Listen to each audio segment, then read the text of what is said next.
Okay, so let's start with chapter 10 gravitation revision. Okay, so basically क्या क्या हमने discuss किया है, देखो ज्यादा नहीं है, छोटे से नोट्स है, क्योंकि फिजिक्स है, फिजिक्स के नोट्स बहुत छोटे होते हैं, क्योंकि इसमें प्रैक्टिस ज्यादा चाहिए होती है। जैसे हमने वर्क एंड एनर्जी किए थे, मुश्किल से 15 मिनट लगेगा, सिर्फ फॉर्मूले फॉर्मूले मैं रिवाइज करा दूंगा, बाकी जो है आपको क्वेश्चंस प्रैक्टिस करने हैं, and then we will take the doubts in the next class. Okay, तो पहला क्या है, universal law of gravitation. Question आएगा what is universal law of gravitation, क्या है, what is universal law of gravitation. Every object in this, question लिख लो, ये क्वेश्चन आ सकता है, पूरा प्रॉपर क्वेश्चन आएगा, फॉर्मूला पूछेगा, डेफिनेशन पूछेगा, डायग्राम पूछेगा।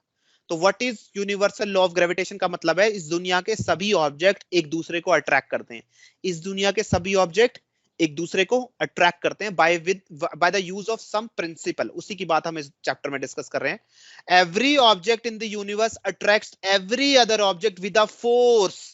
किस फोर्स के साथ, with a force which is proportional to the product of their masses and inversely proportional to the square of the distance between them. ये फॉर्मूला को, जो फॉर्मूला है ये ग्रेविटेशनल फोर्स का, उस फॉर्मूले के उसने रिटन फॉर्म में लिख दिया है। तो यूनिवर्सल लॉ ऑफ ग्रेविटेशन क्या है हमारा, यूनिवर्सल लॉ ऑफ ग्रेविटेशन का क्या है, क्या हो गया, माही ने पूछा, अच्छा इसका नेटवर्क प्रॉब्लम है। तो यूनिवर्सल लॉ ऑफ ग्रेविटेशन क्या है हमारा, कि every object in this universe attract every other object. मतलब दो ऑब्जेक्ट जैसे एम और स्मॉल एम, ये डायग्राम भी बनाना पड़ेगा वहां पर, अगर 3 मार्क्स में आता है तो, दोनों ऑब्जेक्ट एक दूसरे को अट्रैक्ट करेंगे विद अ फोर्स। कौन सी फोर्स, एक फोर्स के साथ, that is F, which is proportional to, which is directly proportional to the product of their masses। product of their masses मतलब दोनों के masses को मल्टीप्लाई कर दो, m into small m, product of their masses and inversely proportional, inversely proportional मतलब upon, inversely proportional to the square of distance between them. उन दोनों के बीच का जो भी डिस्टेंस है सेंटर से सेंटर, उसका स्क्वायर। तो इसलिए क्या लिखेंगे, डी स्क्वायर। यहाँ डी भी हो सकता है, या आर भी हो सकता है, वो बुक टू बुक वेरी करता है, डायग्राम टू डायग्राम वेरी करता है। It can be D square also, it can be R square also. मैं इसको आर कर देता हूं ताकि आपको कंफ्यूजन ना हो। अगर ये आर गिवन होगा तो यहां पर हम क्या लिखेंगे, यहां पर हम लिखेंगे आर स्क्वायर। ये क्लियर है, इसको बोलते हैं universal law, universal law of gravitation. ये क्लियर है, इसमें कोई डाउट, दिया माही, इसमें कोई डाउट, नो सर। ठीक है, ये डेफिनेशन लिख देना, ये फॉर्मूला लिख देना, उसके बाद ये डायग्राम बना देना, यहां पर डिनोट कर देना, बड़े वाला ऑब्जेक्ट कैपिटल एम है, स्मॉल वाला स्मॉल एम है, इन दोनों के सेंटर से सेंटर का डिस्टेंस आर है। ये ऐसे डायग्राम बना के ये वाला फॉर्मूला लिख देना, 3 में से 3 मार्क्स मिलेंगे फुल। क्लियर है, वैसे इसमें से न्यूमेरिकल्स आते हैं, बट स्टिल कभी कभार इसमें से सब्जेक्टिव क्वेश्चन, कन्वेंशनल क्वेश्चंस भी आ जाते हैं, ठीक है। The force is also the line joining the centre of two object. अब वो कह रहा है फोर्स की डायरेक्शन क्या होगी, तो फोर्स की डायरेक्शन हमेशा, जो लाइन इन दोनों के सेंटर को ज्वाइन कर रहा है, फोर्स भी उसी डायरेक्शन में लगता है। तो वो ये डायरेक्शन की फोर्स के बारे में बताया, the force is along the line joining the centre of the two objects. Clear है, अब ये देखो, हाँ, अब इस डायरेक्टली प्रोपोर्शनल को, जैसे हमने पढ़ा था, बहुत जगह पढ़ो, डायरेक्टली प्रोपोर्शनल को एक प्रोपोर्शनैलिटी कांस्टेंट के साथ रिप्लेस करना पड़ता है। तो इसलिए ये एफ क्या बन जाता है, ये प्रोपोर्शनल का साइन बन जाता है इक्वल टू, और इस प्रोपोर्शनैलिटी को जो है टेक ओवर कर लेता है प्रोपोर्शनैलिटी कांस्टेंट, उसको बोलते हैं जी। तो जी क्या है हमारा, जी को बोलते हैं प्रोपोर्शनैलिटी कांस्टेंट, या फिर ग्रेविटी चैप्टर पढ़ रहे हैं तो इसको बोलेंगे gravitational constant, gravitational constant. Is it clear, इसको क्या बोलेंगे, ग्रेविटेशनल कांस्टेंट। बहुत अलग अलग चैप्टर्स में आएगा, जहां पर जब आप इलेक्ट्रिसिटी करोगे तो इस प्रोपोर्शनलिटी साइन को रेजिस्टेंस से रिप्लेस करेंगे, मोशन करोगे तो किसी और से करेंगे, बहुत जगह जगह एप्लीकेशन पे डिपेंड करता है। तो यहां पर ये प्रोपोर्शनलिटी जो है ग्रेविटेशनल चैप्टर की है, इसलिए इस प्रोपोर्शनलिटी को हम ग्रेविटेशनल के कांस्टेंट से ही रिप्लेस करेंगे, इसलिए जी का नाम है ग्रेविटेशनल कांस्टेंट। ये क्लियर है, तो ये बन जाता है हमारा formula, F is equal to G M M upon R square. या लिखा भी हुआ है ऑलरेडी, हमारे नोट्स में मेंशन है, G is universal gravitational constant. Universal gravitational constant का मतलब है पूरे यूनिवर्स में कहीं पे भी चले जाओ, जब आप फोर्स निकालोगे तो जी की वैल्यू यही लोगे। मतलब ये सिर्फ अर्थ के लिए वैलिड नहीं है, पूरी दुनिया के लिए वैलिड है, पूरे ब्रह्मांड के लिए वैलिड है इसकी वैल्यू। और इसकी वैल्यू कितनी होती है जी की? What is the value of this? Already return यहाँ पर। जी की वैल्यू हम क्या लेंगे? Gravitational constant. जी की वैल्यू होती है 6.67 into 10⁻⁻11 newton metre square upon KG square. इसका यूनिट भी याद कर लेना माही, और इसकी वैल्यू भी याद कर लेना। बहुत बार आ जाता है 1 मार्क्स में, what is the value of universal gravitational constant. ये जी नहीं है। जी तो जी तो एक्सेलरेशन ड्यू टू ग्रेविटी होता है। जी क्या होता है? Acceleration due to gravity. वो स्मॉल जी होता है, दिस इज कैपिटल जी। तो कैपिटल जी होता है ग्रेविटेशनल कांस्टेंट। तो ग्रेविटेशनल कांस्टेंट की वैल्यू पूछ रहा है या एक्सेलरेशन ड्यू टू ग्रेविटी की वैल्यू पूछ रहा है, ध्यान रखना। स्मॉल जी की वैल्यू नहीं पूछता, सबको पता है 9.8 मीटर पर सेकंड स्क्वायर होती है, वो नहीं पूछता। उसका डेरिवेशन आता है, डेरिवेशन मैंने कराया हुआ है, दोबारा करा दूंगा।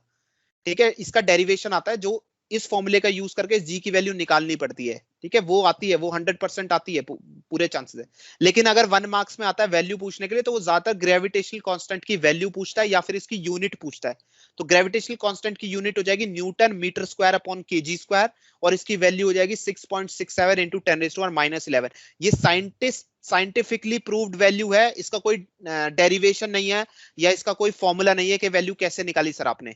ये साइंटिफिकली अप्रूव्ड है और इसके लिए प्रॉपर रिसर्च और काफी चीजें हुई हैं, तो उसके अकॉर्डिंगली ये वैल्यूज निकला है। सिर्फ आपको ये वैल्यू याद करना है, कुछ डिराइव नहीं करना है या कुछ इसका फॉर्मूला नहीं है कोई निकालने का। ठीक है, ये क्लियर है?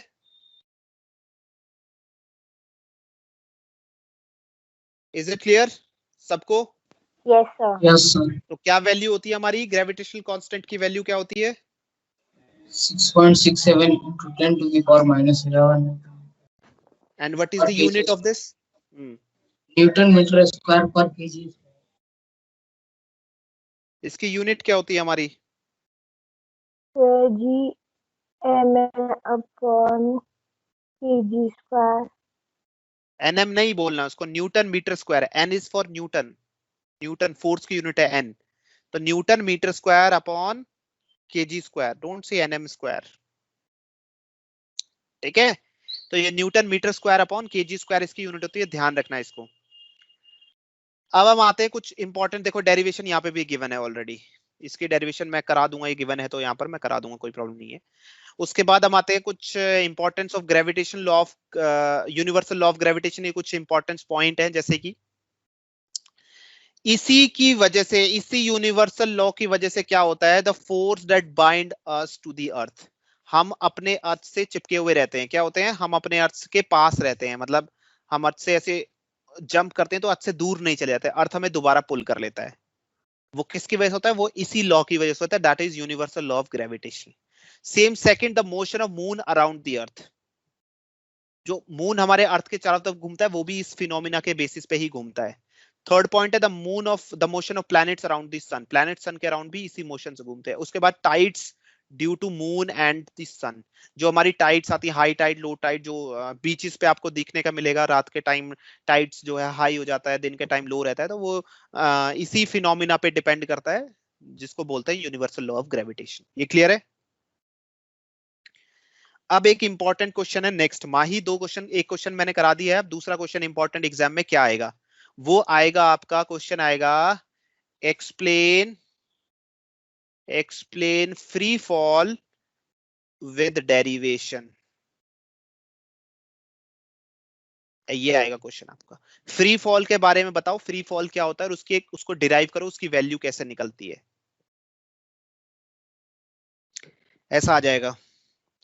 तो क्या करेंगे? फ्री फॉल क्या होता है? फ्री फॉल होता है जैसे कि जब हम बिल्डिंग से कूदते हैं, तो हमें एक फोर्स से अट्रैक्ट किया जाता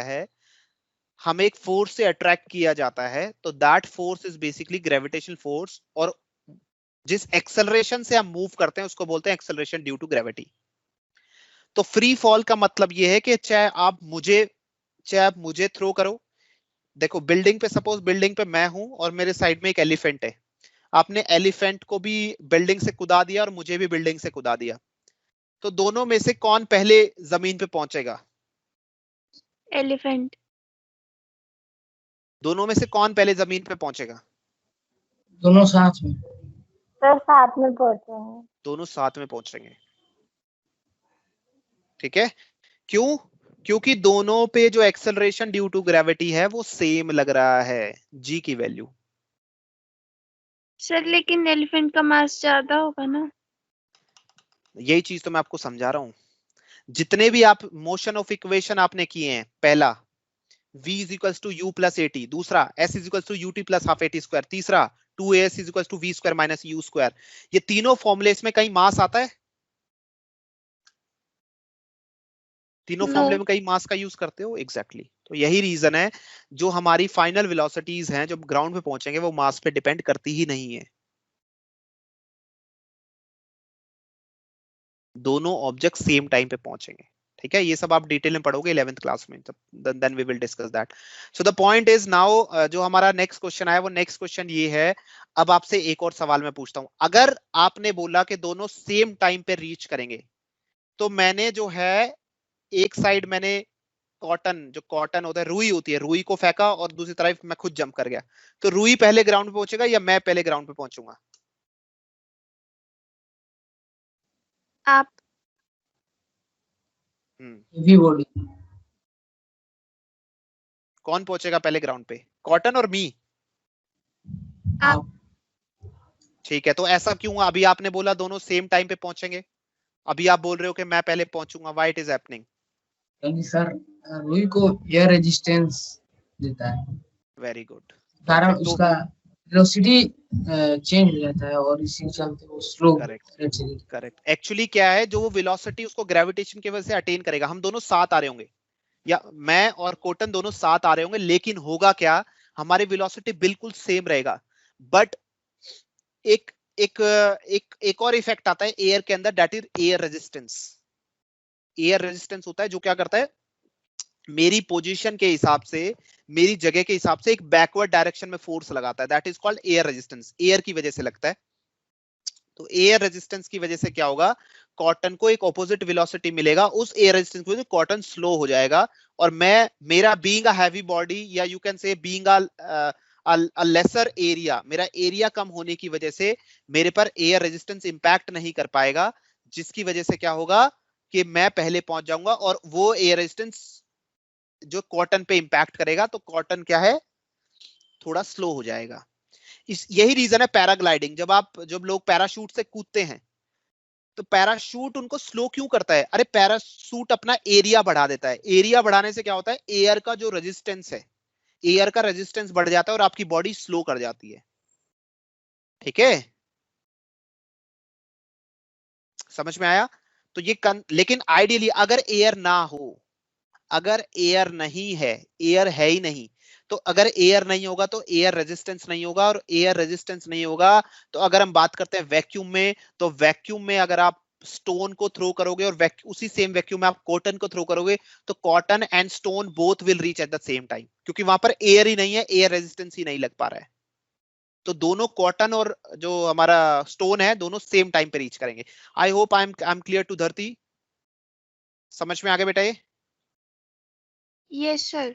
तो बेसिकली क्या है, इसका ग्लिम्स मैं आपको कंप्लीट कर देता हूं। हर ऑब्जेक्ट सेम टाइम पे रीच करता है, लेकिन एयर रेजिस्टेंस की वजह से जो ऑब्जेक्ट जिनका एरिया बड़ा होता है या लाइटर होते हैं, उनपे एक ड्रैग लगने की वजह से, एक ऑपोजिट डायरेक्शन में फोर्स लगने की वजह से वो स्लो कर जाते हैं ड्यू टू एयर प्रेजेंस।